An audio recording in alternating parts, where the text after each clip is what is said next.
একটা কথা জিগাই। জিগাও। বরফ পানিতে ভাসে কেন?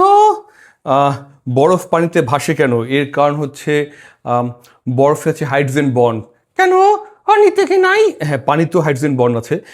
লিকুইড ওয়াটার বা তরল পানি, এটাতে molecular they are always moving, এবং that's why they have a random arrangement. আর এটা কারণ তারা হাইড্রোজেন বন্ড ভাঙে এবং করে, এবং দেখা যায় on average one water molecule has a bond with 3 or 4 other water molecules. Oh young man. হ্যাঁ, অনেকটা ইয়াং ম্যানদের মতোই। কিন্তু যখন বরফ হয়, বরফে হাইড্রোজেন বন্ডটা ফোর্স করে একটা মলিকুলকে দূরে রাখতে এবং 4টা আলাদা ওয়াটার মলিকুলের সাথে বন্ড তৈরি করতে। হালাল হালাল।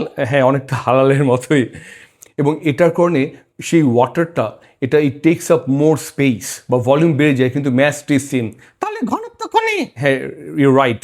এটার ফলে ঘনত্বটা কমে যাচ্ছে কারণ ভলিউমটা বেড়ে যাচ্ছে, আর এই জন্যেই বরফ ভাসে। ও আরেকটা কথা জিগাই। আজকে না, আরেকদিন।